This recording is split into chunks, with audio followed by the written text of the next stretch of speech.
Rob, you're such an inspiration. Just from an entrepreneur standpoint, have you ever let fear ever get in the way of you? Oh man, there were times I was like on the edge of the cliff. I'm like, this is not going to work. We just Hmm. need to cut our losses. And one of my partners, Kevin Bowerly, he is the one with no fear. He is the one that said, Rob, we have the concept. Now we have the systems. We just need to figure out how to operate it properly. Just hang in there. This is gonna work. And so he talked me off the ledge a couple times. And yeah, I have definitely had let fear uh, put me in the corner in the fetal position. But you just have to power through it and believe in what you're doing. I have had former concepts as an entrepreneur that I knew just weren't going to work, and I cut my losses. Hmm. But this one was different, and so we just powered through and worked the problems until we had something that was fluid and something that was capable of handling the customer. What do you think really made this different, though, than some of the other concepts that you've thought gone through in your Well, number past? one, it's a benevolent concept, so there is the giving back aspect of the business. Number two, we were small batch roasting our coffee. We weren't buying from some big roaster. We had control of the beans and the type of roast profiles that we were going to roast, and I felt like we were a really good bridge between the highbrow coffee market and the mass market coffee concepts. So, in other words, you could come in and get a really sweet drink. You could get a frappe. You could get something super sugary, but you could also get a single origin hand pour coffee that was brewed right in front of you. So that really made us stand out from the coffee market. And then in addition to that, we had this really unique food program. Everything was cooked to order. It was hot when you got it. It was shaped like a waffle, regardless of whether it had waffle batter in it or not. It did take a little bit of explanation when serving the food at first, because someone would order sausage, egg, and cheese biscuit, and we bring it out on a plate, and it literally looks like a waffle, but it is biscuit dough and sausage and egg and cheese. And then customer would say, well, oh, I'm sorry, I ordered a sausage, egg, and cheese biscuit. And we're like, that's what this is. Don't let your eyes deceive you. It's delicious. Just take a bite and you'll taste the sausage, egg, and cheese biscuit. So that we did have to overcome some of that.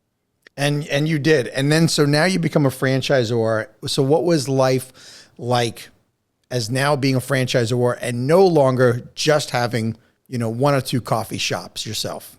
Yeah, it's a lot of pressure because you're bringing in people who love your concept and are willing to invest a considerable amount of money into what you have created and what you're building.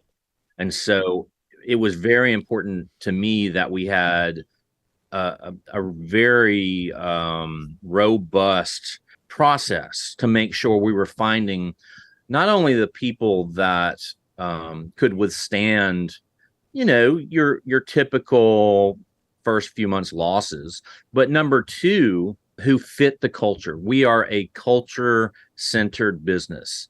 We had to find people that were going to be an extension of our core values, which is be genuine, be excellent, be a catalyst for love. Mm, So the vetting process has less to do with financials, which it does have something to do with that, of course. sure. But more importantly to me, it was a culture aspect of it. Are these owners going to be able to serve the customers with genuineness and with kindness and with love? And so I've turned away some pretty good opportunities, some 5-10 pack deals that financially worked on paper. They were great. Mhm. They didn't fit the culture, and so I passed. So where we could have blown up and built hundreds of units as fast as we could is more important to me to find the right people. I mean, culturally, you're going to succeed or fail based on those people that are your first franchisees, right? We know that. Absolutely. Yeah. Absolutely. I want to give the franchisees all the tools that they need to be successful, but I can't make them successful. So, it's our responsibility as a franchise company to give them the tools to be successful. And it's their responsibility to use those tools and make that shop successful. Absolutely. Did you open regionally? We started locally. We had 3 stores in the Murfreesboro area where the original shop Mm-hmm. is. And then we had 2 in the Nashville area. And then I believe number 6 was outside of Detroit, Michigan. Okay. And now you're in like 17 states, I think, right? I mentioned Right, earlier. right. How did you find your first, say, 10 franchises? I would say the first 2 or 3 out of 4 were organic. It would Mm-hmm. people that knew the brand, they were local, they knew we were franchising, and they wanted to be a part of it. The other early on, the other 20-25% were from lead generation, us doing advertising Mm-hmm. online, using brokers to get the message out that, hey, this is a new concept and this is what they're about and this is their product line, and trying to find people that were a good fit. So um, you know, we were going at a Mm-hmm. pretty healthy clip there up until COVID, and then COVID hit. Because we just started franchising in 2018, Oh, and then yeah. 2020 it just came to a screeching halt. We were opening stores from the agreements that we made the prior 2 years, but we were not. We intentionally turned off all the advertising in 2020. So we may have sold 1 or 2 in 2020. Mm-hmm. So we were opening stores in 2020, but we weren't selling anything new. So in 21, we weren't opening very many stores. We were selling stores. Mm-hmm. And to all of our franchisees' credit, everybody made it through all that. They are like family. They're a part of the family. And, the franchisee-franchisor relationship can be a tough one. It can be confusing at times. And the reason I say that is because, as a franchisee, you're an entrepreneur. You're an owner. The difference is that you're playing inside a boundary of parameters that you have to kind of abide by. And I want to be able to give the franchisees as much flexibility as I can, but still, this is a brand, and there has to be cohesiveness between stores. Mm-hmm. When you have someone with an entrepreneurial mindset and they have some restrictions, it can be tough because I want entrepreneurs, but I want entrepreneurs that can work within a system. So it can be tough sometimes, Sure. because I can totally relate to not having 100% freedom to do whatever I want in my store. Because I understand that, we do give all of our franchisees the liberty of having 4 local items of food on their menu.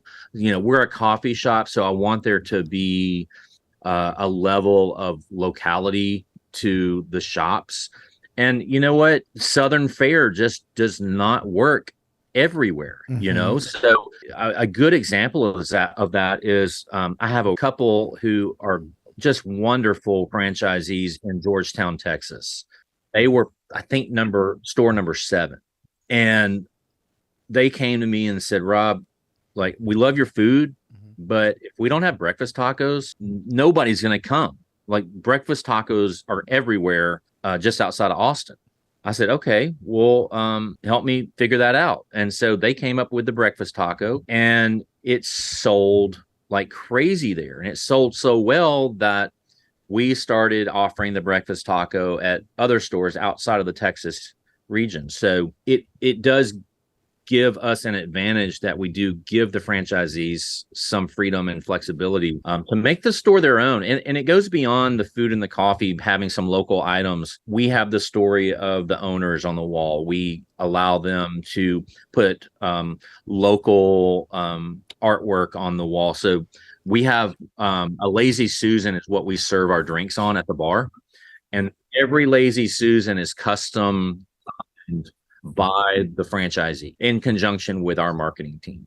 So I'll use the Georgetown store as another example. They have believe it's a cannon, and it says come and take it, because that's that's the Texas slogan, I guess. And so they worked with our marketing team to do that. I personally, my Lazy Susan is a vinyl record, and the names of all the songs are coffee related song names because I was in the music business prior. So what makes our franchise concept a little unique is that we do give the franchisee freedom to make it their own as well. Thank you for tuning into the Emerging Franchise Brands podcast. For additional insights, guest applications, and to stay connected, visit us at efbpodcast.com. The Emerging Franchise Brands podcast is for entertainment purposes only, and the views expressed do not necessarily represent those of Emerging Franchise Brands, its host Frank Fumey, or Emerging Franchise Group LLC. Any discussed franchise or investment opportunity requires thorough investigation, obtaining proper disclosure documents, and expert consultation before making any investment decisions. The podcast and its host do not offer professional advice or endorsements, and they hold no responsibility for actions, representations, accuracy, or consequential damages related to the podcast content.